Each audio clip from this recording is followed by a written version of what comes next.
Welcome to Hilary Emmanuel Ministries, where faith meets power, purity and prosperity, and breakthroughs are born. At Diadem, we equip you with bold prayers, life-transforming teachings, and spiritual strategies to overcome every challenge life throws your way.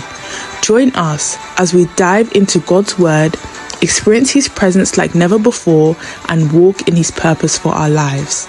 If you're in London, we invite you to fellowship with us in person at Diadem, 4 Pegamoid Road, N18 2NG. Don't forget to subscribe now and let's grow in faith together.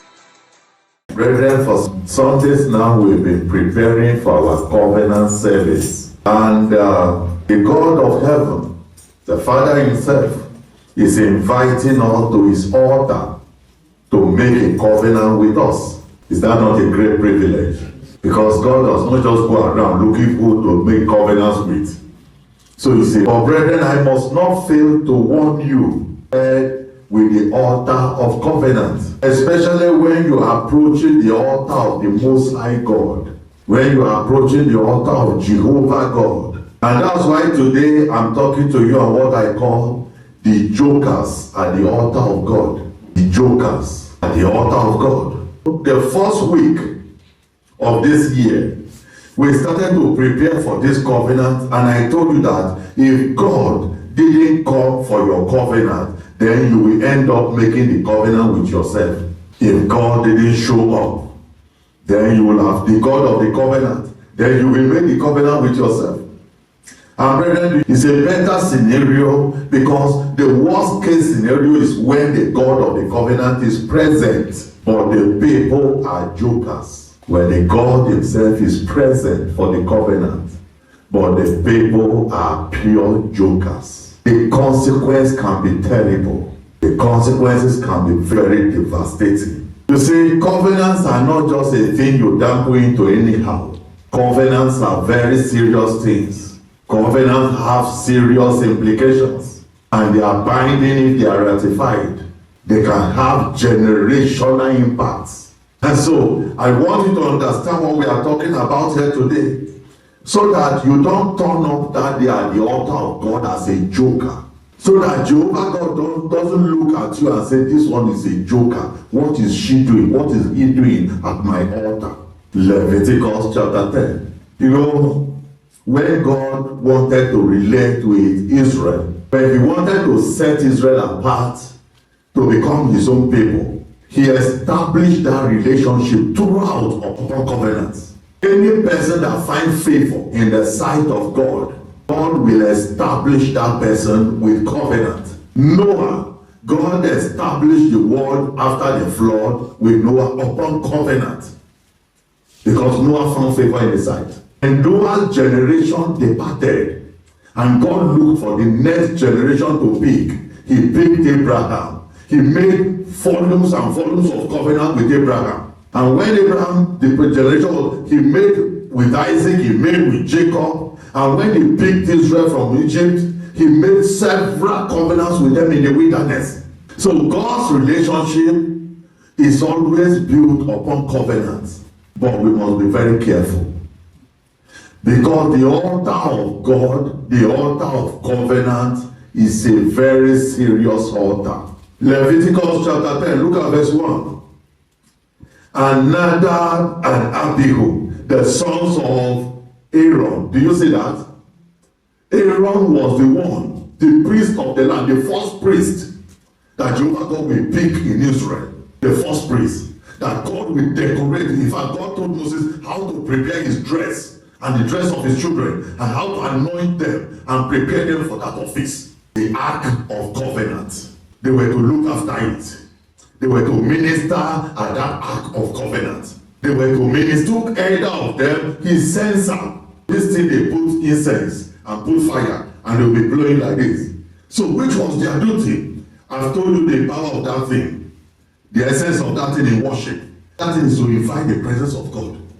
So they put that in, and they were doing it in the temple, so that service will start, so that God will come down and fellowship with them. Remember, just few meters away from them is the Ark of the Covenant. So they put the fire and put incense thereon and offered. Are you following me? Yes. Strange. Why did the Bible call it strange fire? Because this is supposed to be their duty. Possibly they've been doing it before. Maybe this is not the first time. They offered strange fire before the Lord. Why did God call it strange fire? He did not. When we started preparing for this, I told you, listen to God's commandment. Listen to what God is saying.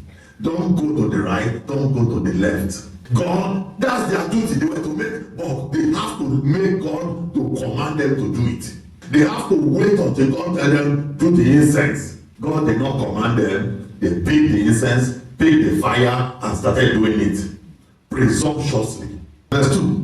And what followed immediately? And there went out fire from the Lord. Instantly, God did not give one, he just killed them right at the spot. The two of them, he roasted them with fire right inside the temple. Immediately. Because these are the people that were ordained. They were anointed. Moses commissioned them to come before the ark of the covenant, the altar of the covenant, to minister at the altar of the covenant. And now, they did it wrongly, and look at what followed. They died before the Lord. Verse 3. Then Moses said unto Aaron, this is that the Lord spake. He said, have I not been telling you people here? He said, this is that thing the Lord has been saying since. He said, I will be. So brethren, if we are going to come near the altar of God, if we are going to come near the altar of covenant, please, let's be sanctified. And before all the people, I will be glorified. And Aaron held his peace. If Moses, listen, let's fear God. If Moses did not give those two people permission to do it, if any person rushed in there and said, what happened? What happened? Those people too will die right. So they went near, they just came near and carried them in their, they dragged them in their cloth, they carried them in their coat camp. They dare not go aside to the, or do anything they did not tell them to do. If we are going to come closer to the altar of the Almighty God, we have to be sanctified. Verse 6. Don't cry. You can see somebody that don't ever try to cry. Don't cry for your brothers. If you see tears come out of your eye, you will follow them. And let wrath come upon them, not only them. There are steps you take now, the whole congregation will be in trouble. Let wrath come upon all the people. But let your brethren, the whole house of Israel, let them those ones say, don't try to move out of this tabernacle. Say you want to go to your house. So both Aaron and his 3 sons remaining, they were under house arrest inside the tabernacle. They are not allowed to go out, and they are not allowed to cry. They are just to sit down there and be watching. For the anointing oil of the Lord is upon you. And they did according to the word of Moses. Verse 8. And the Lord spake unto Aaron, saying, do not drink nor thy sickle. Brethren, you know, we might not drink alcohol, but we could also be drunk with too many things. We could be drunk with so many things. To them, the ark there they were looking at was that wood we saw Uncle Moses when he was cutting down the wood and nailing it together. That's how they saw it, presumptuously. Is it not ordinary wood we saw Uncle Moses doing here? So they were drunk. They paid dearly for it as jokers. So the Lord said that the remaining 3, they don't want to die, all of them. Let them never drink again when they go into the congregation. Let it die. It shall be a status forever. Don't say law. That ye may put difference. Follow me now carefully. He says so that you'll be able to differentiate between holy and unholy.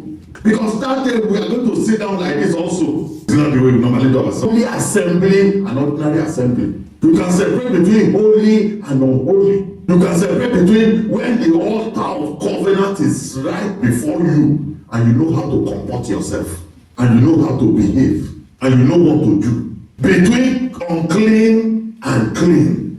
And that ye may teach the children of Israel all the statutes which the Lord has spoken unto them by the hand of Moses.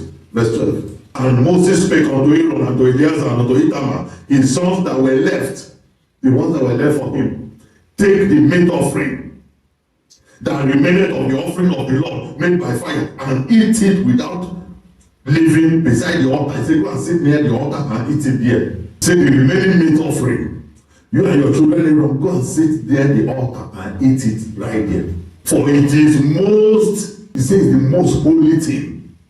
Ordinarily, the meat that they boil for us at the back of the yard and all those kind of waiting, you will disdain everything. Moses says the most holy. They shall eat it in the holy place because it is thy due. He said, that's your portion.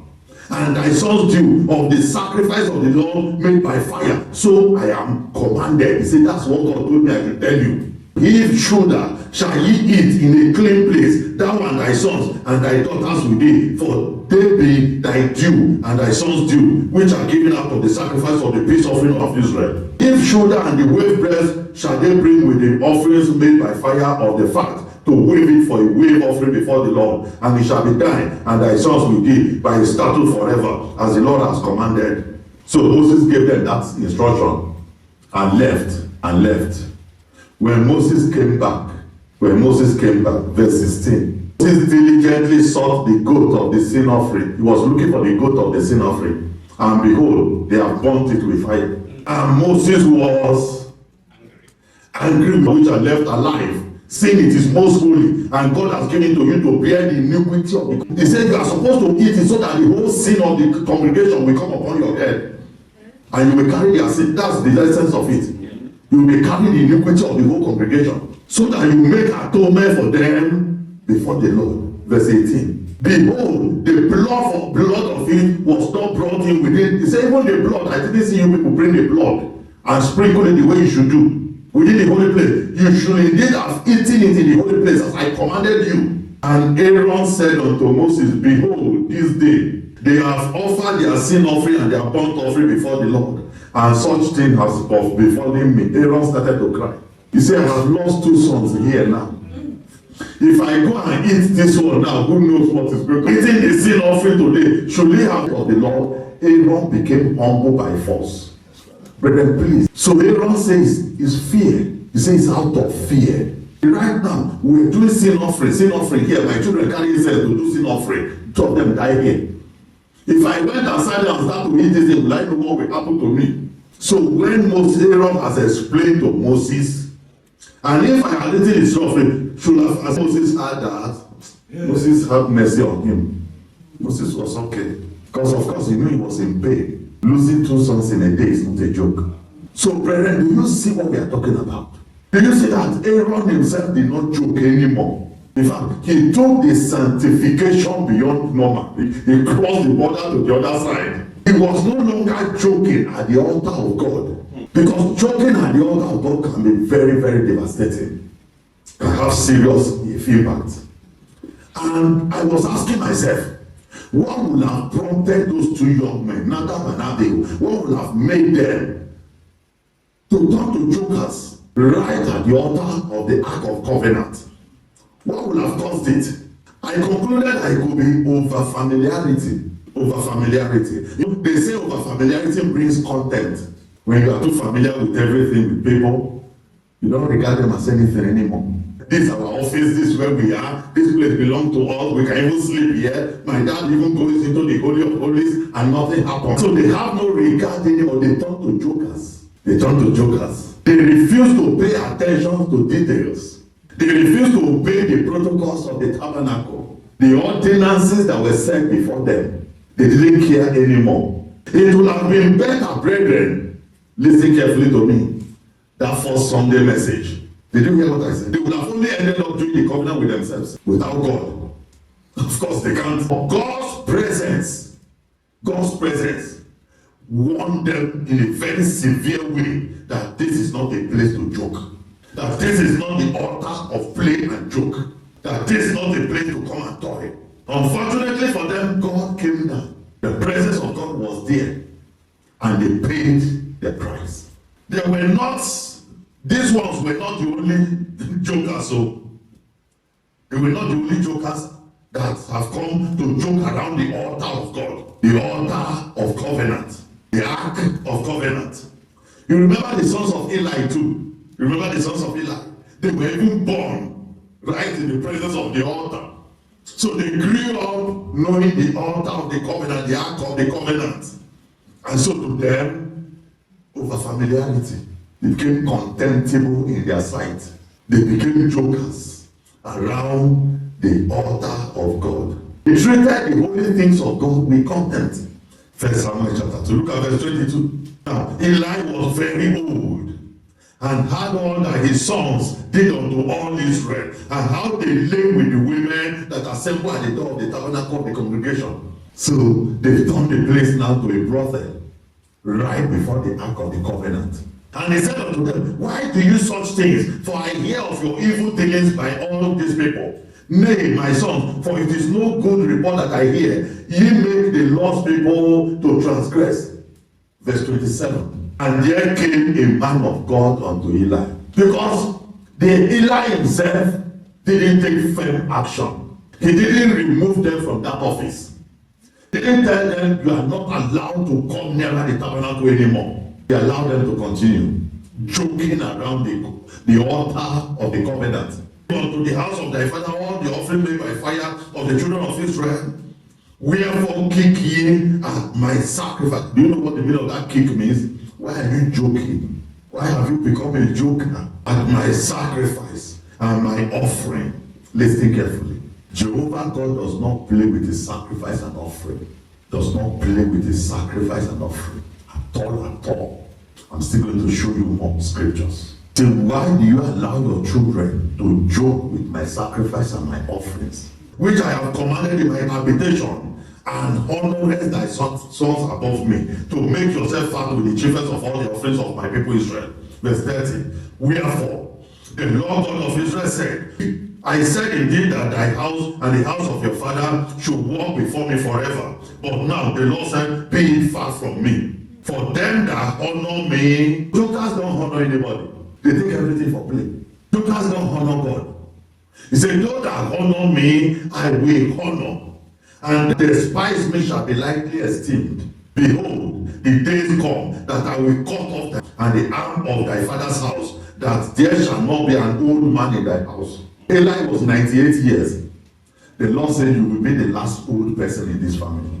So I will cut off the arm and the arm of your father. No person will grow old in that family again. Verse 32. Thou shalt see an enemy in my habitation, in all the wealth which God shall give Israel, and there shall not be an old man in thy house forever. Not just that generation only, forever. A man of thy house, of thine, whom I shall not cut off from my altar, shall be to consume thy heart. Is anyone that I spare, that I didn't cut off, will be to torment you.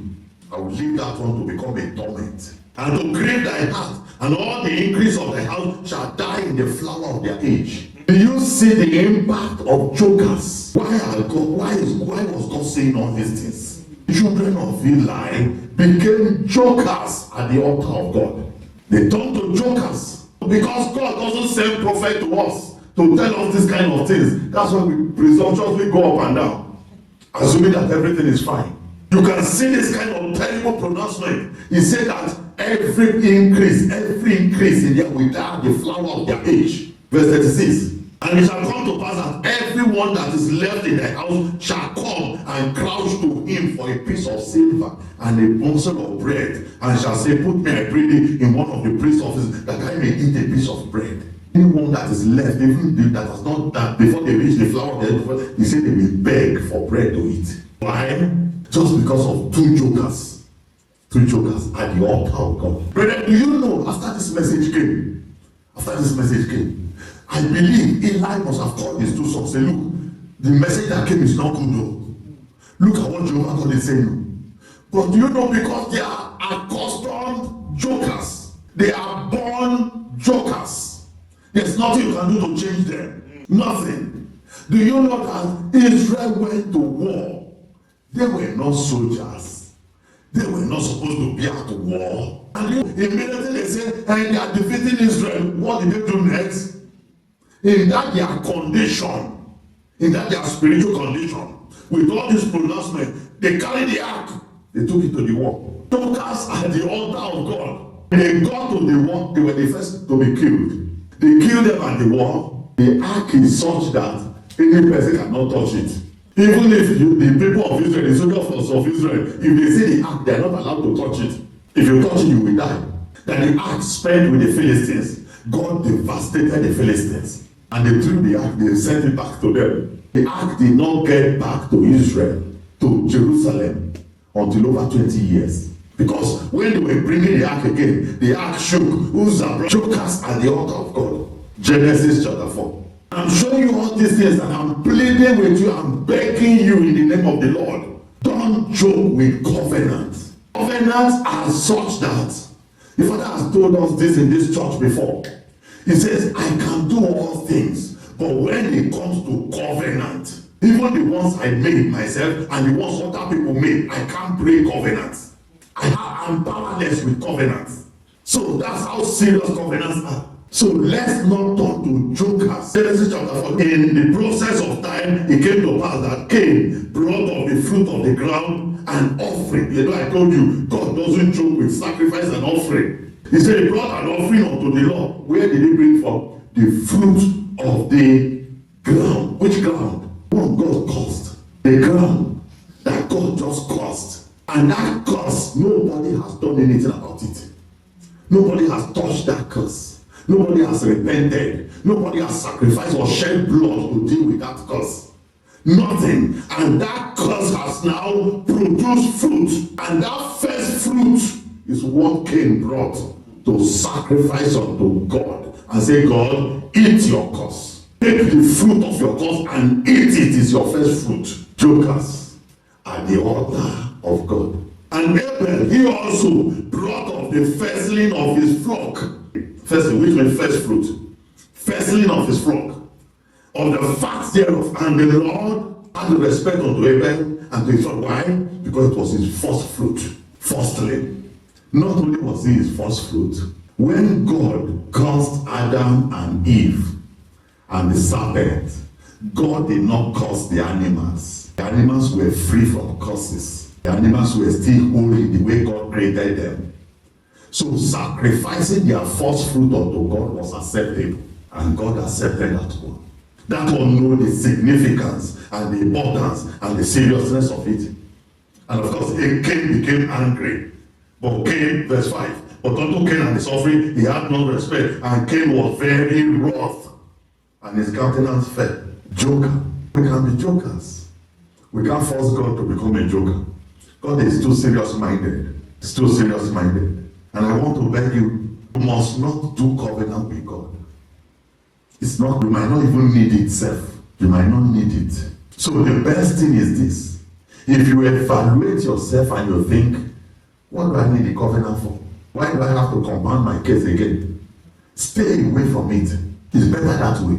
Stay far away from it. But if you want to do it, and you feel you have a benefit and need to get from it, do it exactly the way God wants it to be done. Don't come to the altar of God as a joker. Don't approach the altar of God as a joker. Because God is not going to accept a worthless and accursed sacrifice.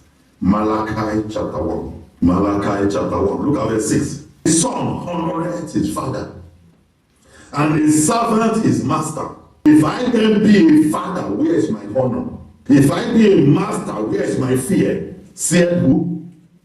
The Lord of hosts unto you. O priest that despise my name, and you say, wherein have we despised thy name? Looted bread upon where? My altar.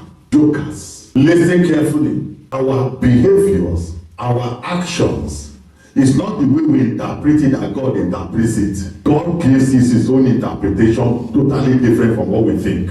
Look at Saul. He just told Saul, go and kill the Amalekites. Saul killed the Amalekites, true. He only spared the king and a few people and a few animals. When they came back, how did God interpret it? He said it's witchcraft and idolatry. You begin to ask yourself, what brought witchcraft again into this case? But that's how God interpreted it. He did not bring idol from Amalek. So how did that become idolatry? That's how God interpreted it. So if you bring an offering and God said what you have brought is a polluted bread upon my altar, and ye say, wherein have we polluted thee? In that ye say the temple of the Lord is contemptible. Verse 8. And if ye offer the blind for sacrifice, is it not evil? This day we don't offer animals anymore. But then what Israel was doing is that anytime they want to go and offer anything, they will look for the animal that is the worst in their flock. And that's the one. Don't we do it also now? Don't we do it? When we have notes there and we give God coins. He said, offer it now unto your governor.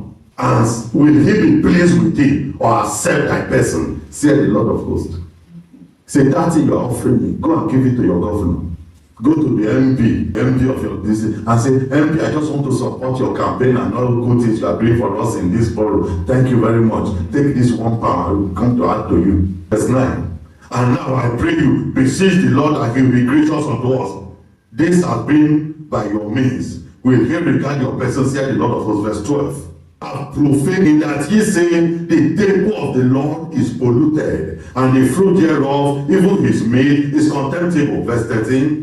Ye say also, behold, what a weariness is it, and ye have snuffed at it, and ye brought that which was torn, and the lame, and the sick. Thus ye brought, and you say that's what you call offering. That's what you call offering. All the whole animal that is lame and broken leg and all the whole thing, that's the one you offer. The worthless things in your flock, you offer it as offering. Should I accept this? God asked them, he said, do you want me to really accept this from you? Tell the Lord. Verse 14. Look at the conclusion. Are you there with me? Be with me. Read it along with me. What did he say if you sin items? Bringing sacrifice to the house of God. Is it not to begin to get God's blessing? Is it not to please God, to make God happy? So that God can release good things unto his children. Now he has turned to trouble now. He said, cause what? The joker, the deceiver. He said, cause me the joker, which had in his flock a male, and then you vow, and you sacrifice unto the Lord a corrupt thing. For I am, you are not reading the prayer properly. Who is speaking here? Maybe we don't know it. That Jehovah God is a great king. He said, in case you don't know, he said, I am a great king, said the Lord of hosts.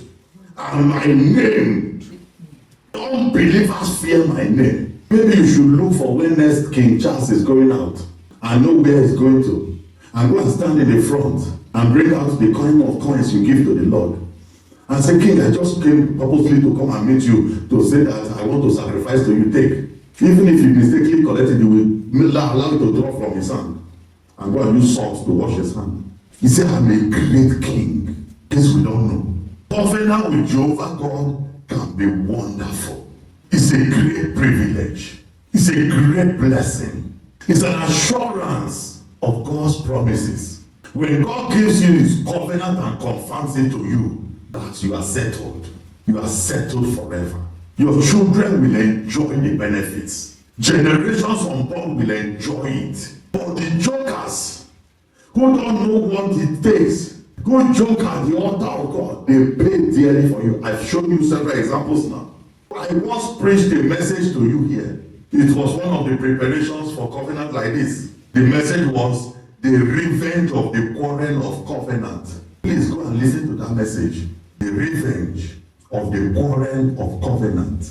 I encourage every person to go and listen to that message again. Covenant can turn to serious quarrel. It can become serious quarrel. A thing meant to be for blessing and for good things. Especially when the people coming for the covenant are jokers. And I pray and I beg the Lord that the covenant is making with us will not turn to quarrel. All the whole devastation that Israel has suffered in their lives, and brethren, they have truly suffered. If you don't know anything about their suffering, because the Bible didn't give us insight of what was done to them in Babylon, one by one. You see the fire he made for Shadrach, Meshach, and Abednego, that was what was about. Many of them were wrote, we eat your defiled bread. They will deliberately corrupt and defile the food they will eat and give it to them to eat it. Why was all those things happening to them? It was the covenant, quarrel that came out of covenant. And you now know what happened at Holocaust. What happened at Holocaust? Listen, every death is still good The worst death is death by hunger. It's a gradual, painful death. Because all the body tissues, all the body organs will begin to die gradually, bit by bit, in a painful way. Everywhere will be painful. The death will not come suddenly. The person will see himself or herself depreciating, going down day by day, and can take weeks, possibly months, before the person will die. When they put them in those concentration camps, that's what they suffered. They will stay there until they will dry up and turn to skeleton before they will die. The ones that were lucky were those ones that were killed with gas, because those ones died quickly. Why? The quarrel of covenant. The quarrel of covenant. Nobody is forcing you to any covenant. You must not do it. If you know that it's not a thing meant for you, stay away. Stay away that day. You don't need to bring unnecessary trouble upon yourself. But if you want to do it, come with a serious mind. Come determined to do it, and not as a joker. Let's close our eyes. Let's begin to talk to the Lord and say, my God and my Father, where I have treated your altar with contempt and disrespect. Thank you for watching. If this message blessed you, don't forget to like, share and subscribe to join our growing community of faith. You've just listened to the sermon, but there are powerful prayers that follow. Due to social media rules and guidelines, the prayers have been removed from this video. However, you can access the full prayers and more life-changing resources by visiting www.pastorhillary.org or downloading our app, Diadem Media. If you're in the London area, we'd love to have you fellowship with us in person at 4 Pegamoid Road, N18 2NG. If you have any questions about this message, want counseling from Pastor Hillary, or wish to share your testimonies following the prayers, please leave a comment below and someone from our team will get in touch. Until next time, may God bless you abundantly and guide you in all your ways. Stay victorious.